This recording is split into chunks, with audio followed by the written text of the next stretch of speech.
Hello mga batuta, hello mga best friend. Nandito na naman ang pamilyang Ash and Family. Ito guys is naglilibor yung ating batuta na si Cassie. Yung ina ng ating Ash, Ali at saka Ashley.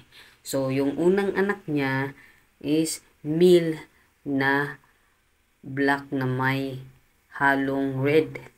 Di ko alam kung anong kulay talaga yan kasi maliit pa sila.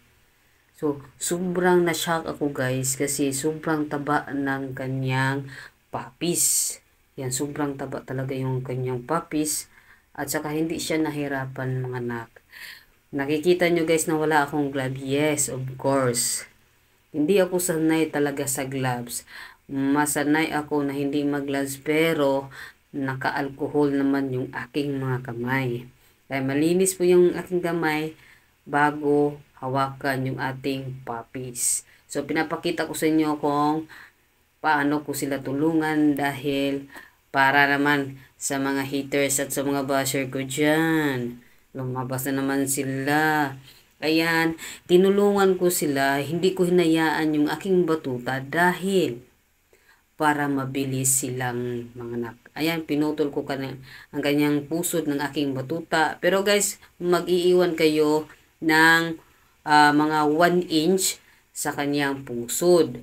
Huwag nyong isagad dahil hindi pwede yan isagad. Mamamatay yung papis nyo. Kaya, ayan, sobrang happy ako kasi sobrang cute ng papis ng ating Cassie. At saka yung ama ng mga batuta na yan is wala na dito sa akin kasi nabili na din sa ibang for mom and dad, for babies nila. So ito yung pangalawang puppies na nilabas ni Cassie. So tinulungan ko talaga yan. Ayan, kaya mabilis lumabas ang kanyang puppies. So nakita ko sobrang taba at saka lalaki na naman yung nailuwal ng ating Cassie. So happy ako dahil kahit ilan lang man sila, at least healthy at malusog yung ating mga babies na nailabas. So kinain ni kasi yung guys, dapat lang ipakain talaga yan. Kasi yan talaga para pangbawi ng lakas ng ating kasi.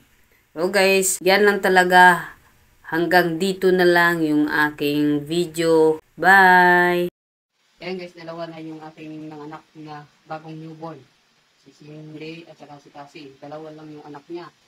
So, sa mga na nanonood ng video at nag-like, comment, and share ng ating mga video, yan.